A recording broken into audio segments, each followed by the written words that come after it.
आजची उपस्थिती ही भाषणाकरता नाहीये। आजची उपस्थिती ह्या कौटुंबिक संवादाची उपस्थिती आहे।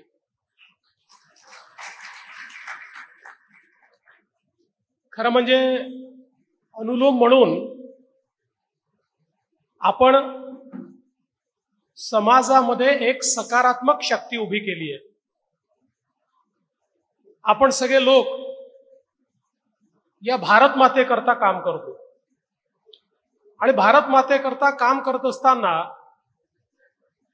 जी काही संविधानाने व्यवस्था उभी केली आहे ती व्यवस्था आपल्याला अधिक बळकट कशी करता येईल, ती अधिक लोकाभिमुख कशी करता येईल, त्यामध्ये सकारात्मकता कशी आणता येईल, ती अधिक पारदर्शी कशी होऊ शकेल, ती अधिक समाजाभिमुख कशी होऊ शकेल, अशा प्रकारच्या विचारांनी प्रेरित होऊन आपण सगळे लोक हे काम करतो। खरं म्हणजे मी नेहमी असं म्हणतो की समाज किंवा राष्ट्र हे सरकारच्या भरोशावर चालतं हे समजणं चुकीचं आहे। सरकार निश्चितपणे एक माध्यम आहे, पण राष्ट्र चालतं हे समाजाने उभ्या केलेल्या व्यवस्थेच्या माध्यमात। समाज आपली व्यवस्था उभी करत जातो आणि त्यातनं राष्ट्र हे चालत असतं। अर्थात ते सुनियोजित चाललं पाहिजे, कायद्याने चाललं पाहिजे, याकरता सरकार नावाची व्यवस्था आहे। पण कुठलाही देश हा केवळ सरकारवर अवलंबून राहिला तर त्या देशाच्या प्रगतीला पाहिजे त्या प्रमाणात गती मिळू शकत नाही। आणि म्हणून समाजामध्ये देखील व्यवस्था असते, समाजाच्या व्यवस्थेला गती मिळणं आणि समाजाने आपल्या व्यवस्थेच्या माध्यमातून या राजकीय व्यवस्थेवर एक अंकुश ठेवणं हे देखील अत्यंत महत्वाचं आहे। आणि मग अशा या सगळ्या परिस्थितीमध्ये अनुलोम सारख्या ज्या संघटना आहेत की ज्या सरकार नाही आहेत, थेट सरकारचं कामही करत नाही आहेत, पण समाजामध्ये आणि व्यवस्थेमध्ये दुवा म्हणून काम करतायत, समाज योग्य राहिला पाहिजे, व्यवस्था योग्य राहिली पाहिजे म्हणून जे काम करतायत, अशा प्रकारची जी मंडळी एका विचाराने एकत्रित आली आहे। आपण काही कुठल्याही पद्धतीनं त्या ठिकाणी बेनिफिट करता आलेले एकत्रित आलेले लोक नाही होत। माझं काय होणार, मला काय मिळणार, माझं काय भलं होणार, या व्यवस्थेतनं आपण एकत्रित आलो नाही आहोत, तर एक विचार आपल्या समोर आहे की ज्या विचाराच्या माध्यमातून आपण सगळे एकत्रित आलो आहोत। आणि आजच्या परिस्थितीमध्ये हे अत्यंत महत्वाचं याकरता आहे की आता जी काही समाजामध्ये एक लढाई आहे, या लढाईची दिशा आणि या लढाईची परिस्थिती या दोन्ही गोष्टी आपल्याला बदललेल्या पाहायला मिळतात। आज आपण नेहमी असं म्हणतो की आम्ही राष्ट्रीय भावनेने काम करणारे राष्ट्रवादी विचाराचे लोक आहोत।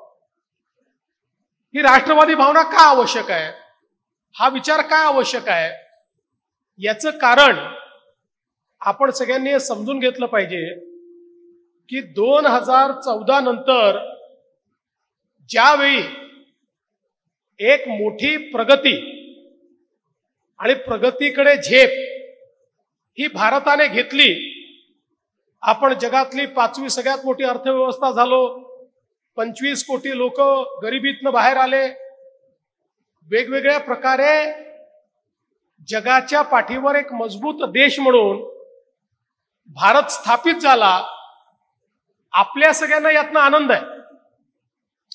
पण देशातही आणि जगातही असे अनेक लोक आहेत आणि असे अनेक देश आहेत, तिथली सरकार आहेत की ज्यांना भारताची ही प्रगती थ्रेट वाटते, ज्यांना असं वाटतं की याच वेगाने भारत जर प्रगती करत राहिला तर उद्याच्या काळामध्ये जगातलं भारताचं वर्चस्व आम्हाला कमी करता येणार नाही। आणि म्हणून या वर्चस्वाच्या विरोधात काही अंतर्गत आणि काही बाह्य अशा प्रकारचे अनेक प्रयत्न सुरू झालेले आहेत। आणि दुर्दैवाने अंतर्गत लोकही आपलेच आहेत, आपले म्हणजे आपल्या देशाचे नागरिक आहेत. आणि जे बाहेरचे प्रयत्न करतायत यात अनेक लोक असे आहेत की ते देश आपल्याशी मित्रत्वाचं नातं ठेवतात, पण तरी देखील त्यांना असं वाटतं की यांची उंची फार वाढू नये, हे लिमिटमध्ये राहिले पाहिजे, एवढ्या वेगानं वाढू नये, एवढ्या स्पीडनं यांची गाडी धावू नये. आणि म्हणून एक प्रकारे कोऑर्डिनेटेड एफर्ट्स भारताच्या प्रगतीला कसं थांबवायचं याचे कोऑर्डिनेटेड एफर्ट्स हे खूप मोठ्या प्रमाणात सुरू झाले. आणि त्याचं प्रत्यंतर हे आपण या निवडणुकीमध्ये देखील बघितलं. आपण वर बघता असं लक्षात येईल, ठीक आहे निवडणूक झाली, एनडीए निवडून आला, मोदीजींना पुन्हा प्रधानमंत्री त्या ठिकाणी मोदीजी बनले, अपेक्षेपेक्षा कमी जागा आल्या, काही नरेटिव्ह चालले, इतक्या पुरतं हे मर्यादित नाही आहे. तर भारताला कशा प्रकारे कमजोर करता येईल याचं एक मोठं षडयंत्र हे या निमित्ताने आपल्याला लक्षात येत आहे. आणि मी असं म्हणणार नाही की या देशामधल्या वेगवेगळे जे पक्ष आहेत, आपले विरोधी पक्ष आहेत, हे देशविरोधी आहेत असं मी म्हणणार नाही, हे राष्ट्रविरोधी आहेत असं मी म्हणणार नाही, पण त्यांच्या डोक्यात हे पक्क टाकण्यात आलेलं आहे की जोपर्यंत समाजामध्ये अराजक तुम्ही तयार करणार नाही तोपर्यंत आपण भारतीय जनता पार्टीला थांबवू शकणार नाही, तोपर्यंत आपण मोदींना थांबवू शकणार नाही. आणि म्हणून त्यांना हे लक्षात येत नाहीये की ज्या प्रकारचा अराजक ते तयार करण्याचा प्रयत्न करतायत, भारतीय जनता पार्टीला त्याचं नुकसान नाहीये. भारतीय जनता पार्टी सत्तेवर आहे, पुढे राहील, नाही राहणार, पुन्हा येईल. अनेक राज्यांमध्ये सत्ता येते, सत्ता जाते, पुन्हा येते. पण हे जे काही बीजारोपण अराजकाचं होत आहे याच्यामुळे भविष्यातल्या देशाच्या प्रगतीवर त्याचा एक प्रचंड मोठा परिणाम होणार आहे, याचा विचार हे लोक करत नाहीयेत.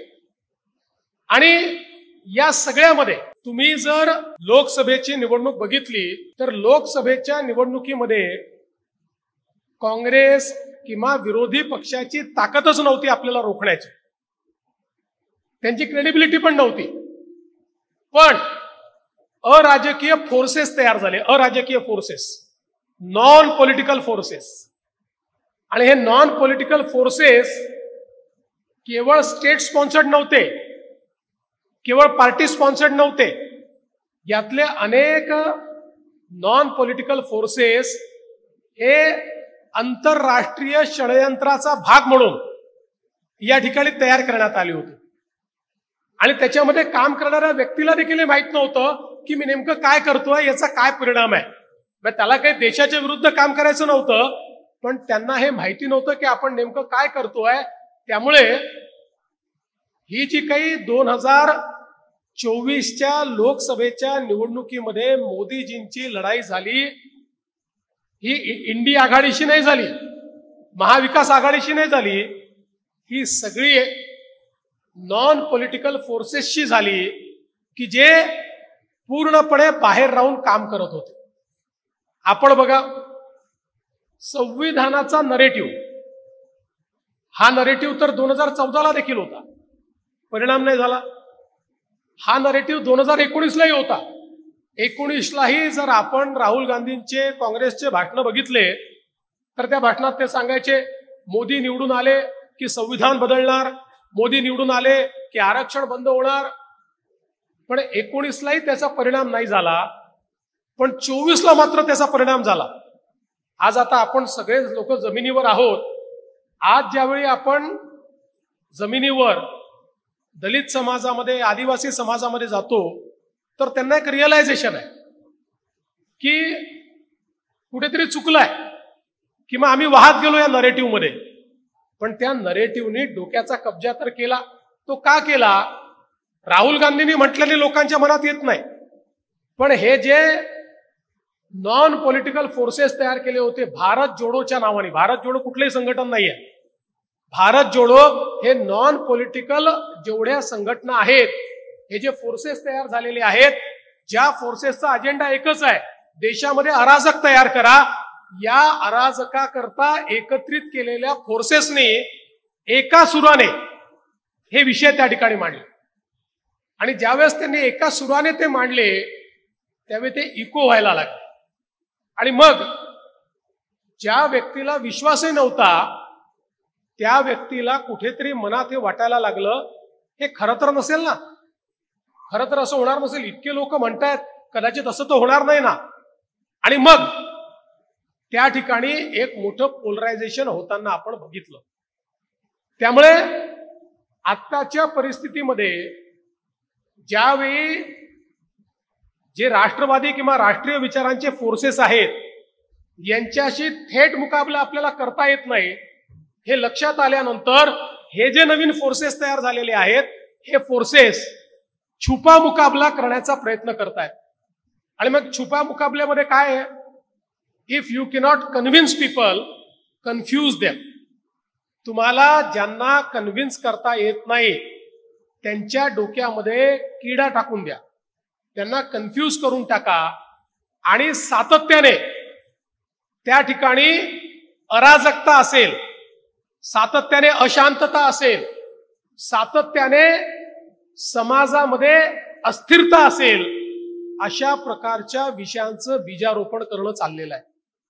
आणि म्हणून आज ज्यावेळेस अनुलोम सारखं एक संघटन हे खालपर्यंत जात आहे, आपण ज्यावेळेस संवाद प्रस्थापित करतोय त्यावेळी हा संवाद या देशामध्ये अराजकता पसरवणाऱ्या फोर्सेसच्या विरोधातली लढाई आहे, हे आपण लक्षात घेतलं पाहिजे. आपण साधं काम करत नाही आहोत, छोटं काम करत नाही आहोत. आपल्यापैकी प्रत्येक व्यक्ती त्याचं काम करतोय, पण हे सगळं काम मिळून एकत्रित काम काय तयार होत आहे? हे सगळं काम मिळून एकत्रित काम हे तयार होत आहे की समाजामध्ये आपण सकारात्मकता आणण्याचा प्रयत्न करतोय, समाजातली अराजकता घालवण्याचा प्रयत्न करतोय, समाजामध्ये राष्ट्रीय भावनेने प्रेरित अशा प्रकारच्या समाजाची निर्मिती करण्याचा आपण प्रयत्न करतोय. आणि म्हणून मला असं वाटतं की हे काम आजच्या परिस्थितीमध्ये अत्यंत महत्वाचं आहे. आपल्याला सगळ्यांना माहिती आहे, आपण एक काळ बघितला की ज्या काळामध्ये या देशामध्ये 10-12 राज्यांमध्ये नक्षलवाद होता. आणि हा नक्षलवाद अशा प्रकारचा होता की त्या ठिकाणी बंदुकी हातात घेतल्या होत्या, लोकांना मारलं जायचं, त्या ठिकाणी हत्या व्हायच्या. हळूहळू हा जो काही नक्षलवाद किंवा माओवाद होता, या माओवादाचं जो थोडा चायनाकडनं स्पॉन्सर्ड होता, थोडा ISI कडनं स्पॉन्सर्ड होता, वेगवेगळ्या फोर्सेसकडनं स्पॉन्सर्ड होता, हळूहळू हा संपुष्टात येतोय. आता लढण्याकरता लोक मिळत नाही, कारण जे लोक लढले त्यांना देखील लक्षात आलं की आपण मूर्ख बनलो. आपल्याला जे सांगितलं होतं की व्यवस्था बदलायची आहे, अशी व्यवस्था नाहीच आहे. जी डेमोक्रेटिक व्यवस्था आहे, लोकशाहीची व्यवस्था आहे, हीच व्यवस्था खरी व्यवस्था आहे, यापेक्षा वेगळी व्यवस्था होऊच शकत नाही.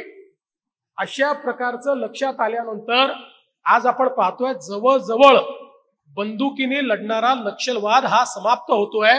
आणि आज आपल्याला पाहायला मिळत आहे गडचिरोली सारख्या क्षेत्रामध्ये रोज जे जुने तथाकथित नक्षलवादी आहेत हे सरेंडर करतायत. मी त्यांच्याशी जेव्हा चर्चा केली त्यावेळेस ते सांगतात की आमचं डोकं फिरवण्यात आलं, आम्हाला वाटलं आम्ही काहीतरी मोठं करतोय, आम्ही काहीतरी वेगळं करतोय, आम्ही गरिबाकरता करतोय, आम्ही आदिवासी करता करतोय, पण नंतर आमच्या लक्षात आलं की आमच्या खांद्यावर बंदूक ठेवून कोणीतरी या देशाला डिस्टॅबिलाइज करण्याकरता, देशाला त्या ठिकाणी खिळखिळ करण्याकरता काम करत आहे. आज ते संपुष्टात येत आहे. ते संपुष्टात येत आहे हे लक्षात आल्यानंतर या फोर्सेसने आता शहरांमध्ये, युनिव्हर्सिटीजमध्ये, कॉलेजेसमध्ये, वेगवेगळ्या हॉस्टेल्समध्ये त्याच विचाराचं बीजारोपण सुरू केलं आहे.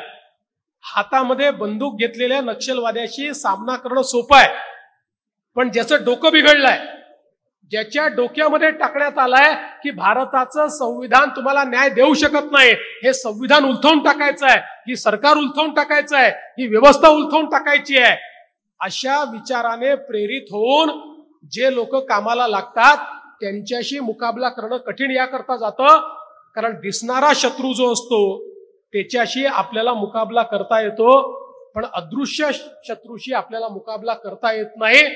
आणि त्यामुळे एक प्रकारे हे सगळे जे फोर्सेस करतायत, आणि मग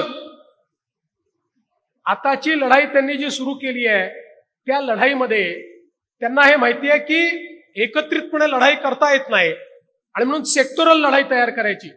मग शेतकऱ्यांमध्ये जाऊन तिथे अस्वस्थता तयार करायची, कामगारांमध्ये जाऊन तिथे वेगळी अस्वस्थता तयार करायची. आणि आपल्याला माहिती आहे निगेटिव्हिटी टाकणं फार सोपं आहे. मी नेहमी एक उदाहरण देतो की अगदी जुन्या काळामध्ये ज्यावेळेस काँग्रेसचं सरकार होतं आणि पंडित नेहरूजी होते, आणि मग त्या काळामध्ये निवडणुका होत्या, आणि निवडणुकांमध्ये काँग्रेसचे लोक सांगायचे पंजाब हरियाणा वगैरे सगळीकडे की बघा आम्ही भाकरा नांगल सारखा सगळ्यात मोठा धरण, सगळ्यात मोठा डॅम तयार केला, त्यामुळे किती शेतकऱ्यांच्या शेतीला पाणी मिळालं, किती शेतकऱ्यांचा त्याच्यात फायदा झाला, त्यामुळे तुम्ही आम्हाला मतदान करा. त्यावेळी देवीलालजी किंवा काही त्या काळचे जे शेतकरी नेते होते जे त्यांच्या विरोधात होते ते काय करायचे, ते गावामध्ये जायचे, गावात जाऊन खाटेवर बसायचे, चर्चा सुरू करायचे, फसल कैसी है, क्या हो रहा है.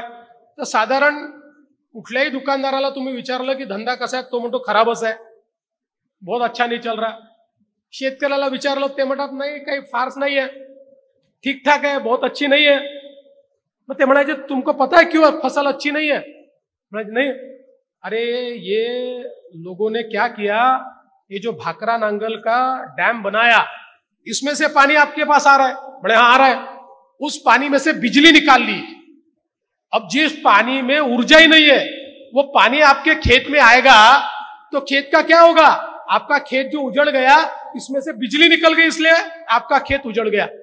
आणि हळूहळू हे रोज सांगायला लागले तर खरं वाटायला लागलं, आणि लोकांनी केलं मतदान, बदलून टाकलं त्या ठिकाणी. कारण लोकांना म्हटलं अरे असू शकतं, सगळ्यांना काही त्या काळात सायंटिफिक माहित नव्हतं की हायडल मधलं वीज निघाली तर ती काही पाण्यातनं निघत नसते ती, पण त्यांना म्हटलं खरंच आपल्या पाण्यातलं काहीतरी काढलंय. आज हे जे सगळे अराजकीय फोर्सेस आहेत, हे फोर्सेस अशा प्रकारे एक एक सेगमेंट घेऊन त्या सेगमेंटचा बुद्धिभेद कसा करता येईल अशा प्रकारचा प्रयत्न करतायत, आणि आपल्याला त्याच्या विरुद्ध लढाई लढायची आहे. निगेटिव्ह गोष्ट सांगणं हे सगळ्यात सोपं असतं, पॉझिटिव्ह गोष्ट सांगणं हे सगळ्यात कठीण असतं. पण एकदा जर समाजाला सकारात्मक बाजू समजली तर समाज त्या ठिकाणी खऱ्या अर्थानं योग्य विचार करतो. भारताचा इतिहास जर आपण बघितला तर भारताच्या इतिहासामध्ये आमची जी भारतीय संस्कृती आहे, हिंदू संस्कृती आहे, ही इतके वर्ष म्हणजे जगामध्ये कंटिन्युअस सिव्हिलायझेशन, आपल्या सिव्हिलायझेशनशिवाय, आपल्या संस्कृतीशिवाय, आपल्या सभ्यतेशिवाय दुसरी कुठली नाही. ज्यांना ग्रीक, रोमन, इजिप्शियन वगैरे सांगितलं जातं यांचं वय 2000, 4000, 5000 वर्ष आहे, आणि त्यातही त्या संपल्या, त्यांचं नवीन स्वरूप आहे. केवळ आपली संस्कृती अशी आहे की ही संस्कृती 10,000, 12,000, 15,000 वर्षाचे पुरावे तर आज सापडत आहेत, त्याच्यापेक्षा कितीतरी जुनी आणि कंटिन्युअस आपली सभ्यता, आपली सिव्हिलायझेशन आहे. याचं मूळ कारण काय आहे? याचं मूळ कारण आहे की आपला जो समाज आहे हा समाज समाजात व्यवस्था उभी करतो, आणि समाज हा राष्ट्राला जिवंत ठेवतो.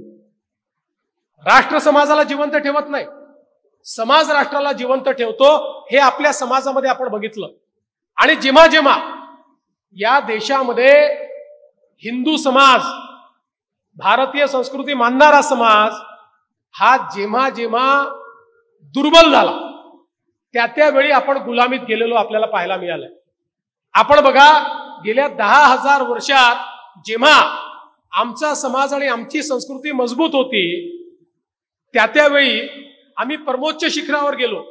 म्हणजे आजपासून 1000 वर्षापूर्वी जगामधला सगळ्यात श्रीमंत देश भारत होता.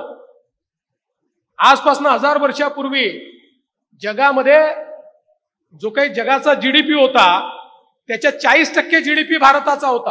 ही स्थिती 500 वर्षापूर्वी देखील होती. पण आमच्यावर आलेल्या आक्रमत्यांनी आम्हाला लुटलं. हे आक्रमते का आमच्याकडे आले? आमच्याकडे कोणी उगीच येत नाही. जगाला माहिती होती की पैसा कुठे आहे, समृद्धी कुठे आहे, ती भारतामध्ये आहे. आणि म्हणून हे आक्रमणकारी भारतामध्ये यायचे आणि भारतावर सातत्याने आक्रमण करायचे आणि भारताला लुटून न्यायचे. पण ज्यावेळी आम्ही देव देश आणि धर्माकरता लढाई लढलो त्यावेळी या आक्रमत्यांना आम्ही संपवलं. आणि म्हणून भारताला गुलाम करायचं असेल तर सगळ्यात सोपं काय आहे? भारतामध्ये हा जो हिंदू समाज आहे, भारतीय समाज आहे, या समाजाला जातींमध्ये, या समाजाला प्रांतामध्ये, या समाजाला वेगवेगळ्या विषयांवर विखंडित करायचं. आपण बघा छत्रपती शिवाजी महाराजांनी काय केलं. छत्रपती शिवाजी महाराजांनी 18 पगड जातीच्या लोकांना एकत्रित करून त्यांच्यामध्ये पौरुषाचं बीजारोपण केलं आणि त्यांना हे समजावून सांगितलं ही लढाई केवळ मला छत्रपती करण्याकरता नाहीये. ही लढाई केवळ एखादा राजा बनला पाहिजे, एखादी परपादशाही आली पाहिजे याकरता नाहीये. ही लढाई विचारांची लढाई आहे. तुम्ही देव देश आणि धर्माकरता लढतात. तुम्ही या अक्षय संस्कृतीकरता लढतात जी समाप्त करण्याचं काम चाललेलं आहे. या देशामधला जो मूळ विचार आहे, जी मूळ संस्कार आहे, जी मूळ संस्कृती आहे, ती संस्कृती संपवण्याचं काम चाललंय. आपल्याला देव देश आणि धर्माकरता लढायचं आहे आणि रयतेचं राज्य आणायचं. आणि ज्यावेळी छत्रपती शिवरायांनी जाती जातीमध्ये विघटित असलेला, प्रांतामध्ये जिल्ह्यांमध्ये विघटित असलेला समाज हा एकसंध केला आणि तो एकसंध करून ज्यावेळेस छत्रपतींनी त्या ठिकाणी मोगलांच्या विरुद्ध बंड पुकारलं. तुम्ही बघा अनेक लढाई आपल्याला पाहायला मिळतात की छत्रपतींचं सैन्य 5000 मावळ्यांचं आहे, समोरचं सैन्य 50,000चं आहे, 35,000चं आहे. पण तरी देखील छत्रपतींच्या सैन्याला त्या ठिकाणी आमच्या मावळ्यांना विजय मिळाला. याचं कारण समोरचं जे सैन्य होतं हे सैन्य पगारा करता लढणारं सैन्य होतं. त्याच्यामध्ये Afghanistan, Uzbekistan, Turkmenistan, Azerbaijan, Iran या सगळीकडनं त्या ठिकाणी लढवय्ये आणलेले होते. पण या लढवय्यांना विचार नव्हता. ते विचार करता लढत नव्हते. ते मला त्या ठिकाणी पगार मिळतोय आणि मी जर लढाई जिंकलो तर मला लूटमध्ये सहभागी होता होईल अशा विचारांनी त्या ठिकाणी ते सगळे लढत होते. आणि म्हणून ज्यावेळी विचारांनी लढणारे मैदानात येतात त्यावेळी अविचारी फोर्स हा किती मोठा असू द्या तरी देखील विचाराने लढणारे त्या अविचारी फोर्सेसला त्या ठिकाणी मारू शकतात, संपवू शकतात. आज अशाच प्रकारे आमच्या समाजाला वेगवेगळ्या विषयांवर खंडित करण्याचा प्रयत्न चाललेला आहे. खंडित होणारा समाज हा एक संघ कसा येईल हा प्रयत्न आपला आहे. एक समाज म्हणून आम्ही कसे पुढे जाऊ शकू हा आपला प्रयत्न आहे. आणि या प्रयत्नांमध्ये भारताचं हित देखील त्या ठिकाणी आपल्याला जोपासायचं आहे. आणि म्हणून आज मी हे जे काही लांब लचक या ठिकाणी बोलतोय ते याकरता बोलतोय की आपण नेमकं कशा करता काम करतोय हे आपल्या लक्षात येणं गरजेचं आहे. आपण एका मोठ्या विचाराचा भाग म्हणून या ठिकाणी काम करतो. आपल्यापैकी प्रत्येक व्यक्ती हा एक ध्येय समोर ठेवून आपण काम करतो आणि त्या ध्येयाचा एक भाग म्हणून आपण या ठिकाणी काम करतो. हे जर आपण सगळ्यांनी लक्षात घेतलं तर मला असं वाटतं की निश्चितपणे आपल्याला खूप मोठ्या प्रमाणात या ठिकाणी हे सगळं कार्य करता येईल. काही प्रश्न देखील आपल्या मनामध्ये निश्चितपणे या ठिकाणी असतील की 2022 साली आपलं सरकार आलं, पण सरकार आलं तरी आपला मुख्यमंत्री का झाला नाही? खरं म्हणजे त्यावेळी आपण हा निर्णयच केला. कारण जे उद्धव ठाकरेजी सांगतात की आम्हाला 2.5 वर्षाचा शब्द दिला होता, तो शब्द पाळला नाही म्हणून आम्ही गेलो. कुठलाही शब्द कधी दिला नव्हता. 100% सपशेल ते खोटं बोलतायत. पण आपण त्यांना हे दाखवून दिलं, आम्ही शब्द दिला असता तर आम्ही पाळला असता. आता आमच्याकडे परिस्थिती होती 2022 साली की भाजपचा मुख्यमंत्री आम्ही बनवू शकलो असतो. पण आम्ही केवळ मुख्यमंत्री पदाकरता सरकार आणत नाही, किंवा त्या ठिकाणी कुणाचा वापर करून फेकून देणाऱ्यांपैकी आम्ही लोक नाही आहोत. आणि म्हणून आमच्या सोबत एकनाथराव शिंदे आले तर एकनाथराव शिंदेंना मुख्यमंत्री बनवून त्यांच्याही नेतृत्वामध्ये आपण या ठिकाणी काम करतो. अनेक वेळा लोक मला प्रश्न विचारतात की शिंदेंचं तुमचं बरं चाललं होतं, मग अजितदादांना का आणलं? विचारतात ना प्रश्न, तुम्हालाही विचारतात. एक गोष्ट लक्षात घेतली पाहिजे की महाराष्ट्रामध्ये जी काही सगळी परिस्थिती होती, या परिस्थितीमध्ये या निवडणुकीचं जे अर्थमॅटिक होतं, हे अर्थमॅटिक कुठेतरी ते 3 पक्ष एकत्रित आल्यामुळे आपल्या विरोधात चाललं होतं. आज महाराष्ट्रातला सगळ्यात मोठा पक्ष भारतीय जनता पार्टी आहे.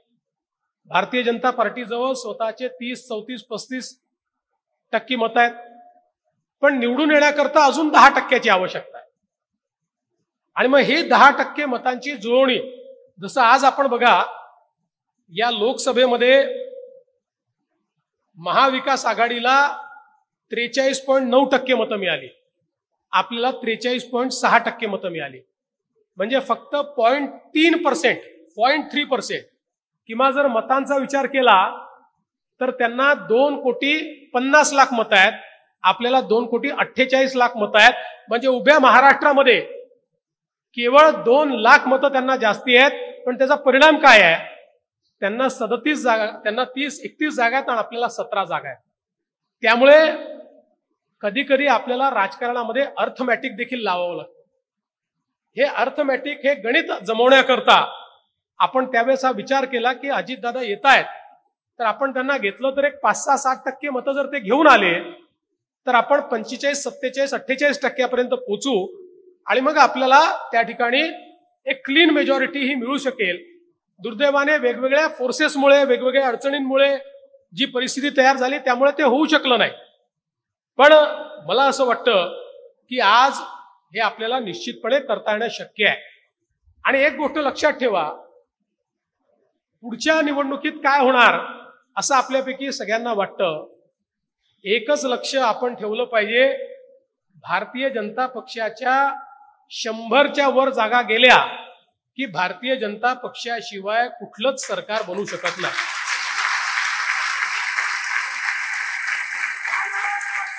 आपल्याला डावलून कुठलंही सरकार हे या ठिकाणी बनूच शकत नाही.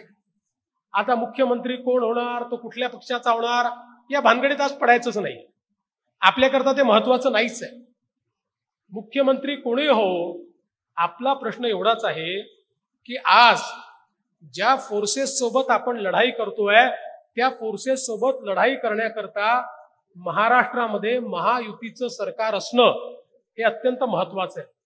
तुम्हाला आश्चर्य वाटेल, हे जे काही भारत जोडो नावाचा जो काही त्यांनी वेगवेगळ्या लोकांना एकत्रित करून, म्हणजे हे काही एकत्रित नव्हते पण एकत्रित करून हे जे तयार केलं होतं, वेगवेगळ्या क्षेत्रात अराजक तयार करणारी जी मंडळी तयार केली होती, यातल्या 190 संघटनांपैकी 160 संघटना या महाराष्ट्रामध्ये, ज्या महाराष्ट्रामध्ये काम करतात.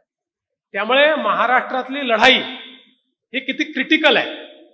आणि फोर्सेसला असं वाटतंय की देशाकडे जाण्याचा रस्ता महाराष्ट्रातून. महाराष्ट्र आम्ही काबीज केला तर देश डिस्टॅबिलाइज करणं, देशात अराजकता तयार करणं हे आम्हाला अत्यंत सोपं जाईल. आणि म्हणून त्यांच्या सगळ्या नजरा या महाराष्ट्रावर आहेत. आणि म्हणून आपल्याला सगळ्यांना हे लक्षात घेतलं पाहिजे की या सगळ्या परिस्थितीमध्ये आपल्याला एक मोठी लढाई, एक विचारांची, आयडिओलॉजीची ही लढाई आपण या ठिकाणी लढतो. आज आपण बघतात आपल्या सरकारने जे काही चांगले निर्णय घेतले आहेत त्याचा एक सकारात्मक परिणाम आपल्याला खाली दिसतोय.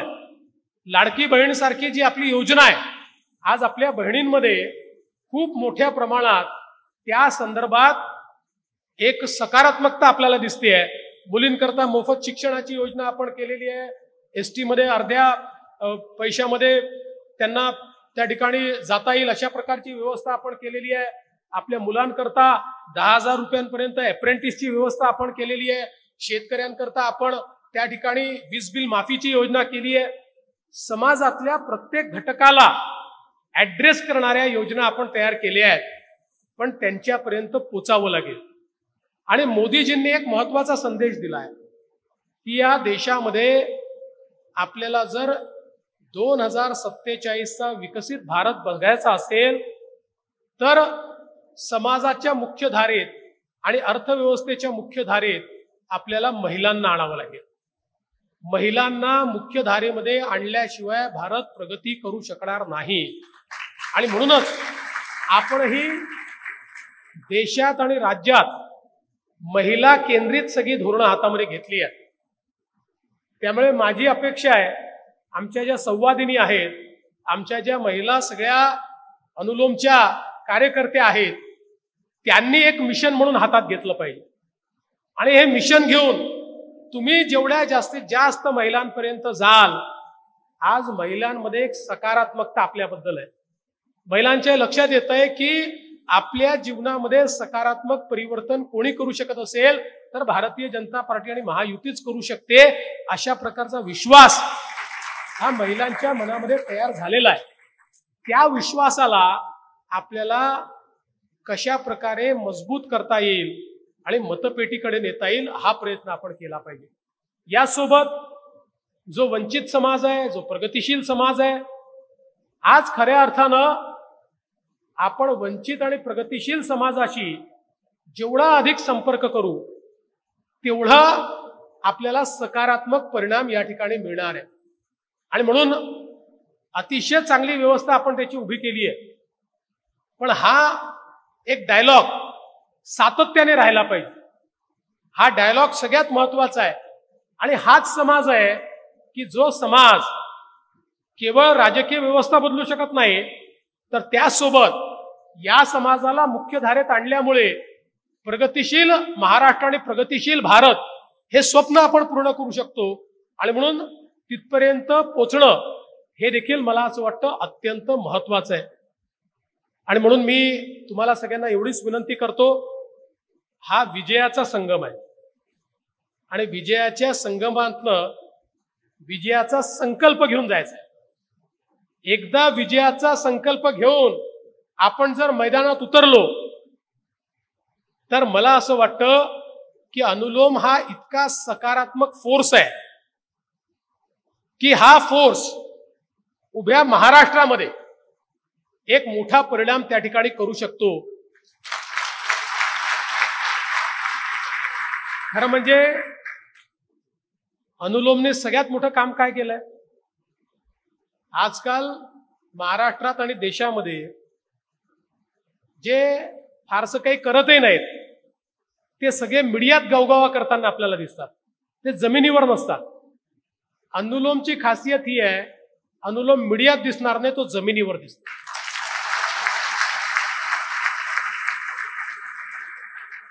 आपण मोबाईल टू मोबाईल नाही आहोत, आपण मॅन टू मॅन आणि हार्ट टू हार्ट आहोत। अर्थात मोबाईल टू मोबाईल महत्वाचं आहेच, ते नाकारून आजच्या जमान्यात चालता येत नाही। कारण लक्षात घ्या, आज टीव्हीवर येणाऱ्या बातम्या पाहणाऱ्यांची संख्या फार कमी आहे, वृत्तपत्र वाचणाऱ्यांची संख्या त्याहीपेक्षा कमी आहे। आज माहिती आणि बातम्या याचा सगळा स्रोत हा मोबाईल आहे। 80% लोक बातम्या मोबाईलवर कन्झ्युम करतायत। आणि म्हणूनच आपल्या विरोधी फोर्सेसला खोटं पसरवणं याकरता शक्य आहे, कारण मोबाईलवर खोटं टाकलं तरी त्याची जिम्मेदारी नाही घ्यावी लागत। एखाद्या टीव्ही चॅनलला खोटं सांगितलं तर जिम्मेदारी घ्यावी लागते, एखाद्या वृत्तपत्राला डिजिटल चॅनलला देखील जिम्मेदारी घ्यावी लागते। पण मोबाईलवर व्हॉट्सअपवर खोटं टाकलं, फारच पोलीस तक्रार झाली आणि पोलिसांनी शोध घेतला तर वेगळी गोष्ट आहे, पण हे रोज तर काही करता येत नाही। त्यामुळे त्याचा फायदा घेऊन खोटे नरेटिव्ह पसरवणं हा प्रयत्न असतो। आणि म्हणून एक आपली जी व्यवस्था असणार आहे व्हॉट्सअपच्या संदर्भात, संपर्काच्या संदर्भात, या व्यवस्थेचा उपयोग देखील आपल्याला करायचा आहे. नकारात्मकता नाकारून सकारात्मकता त्या ठिकाणी अंगीकारून कशा प्रकारे आपल्याला काम करता येईल हा प्रयत्न आपल्या सगळ्यांना मिळून करायचा आहे. या निमित्ताने मी एवढंच सांगतो, आपल्या सगळ्यांचं जे काम चाललेलं आहे अतिशय उत्तम काम आहे. हे समाजामध्ये सकारात्मक परिणाम करणारं काम आहे आणि हे देशहिताचा विचार करून केलं गेलेलं काम आहे. त्यामुळे हे काम अधिक जोमानं तुम्ही करा आणि 2024च्या विधानसभेच्या निवडणुकीनंतर आपण एक स्पेशल अनुलोम संगम घेऊ, ज्यामध्ये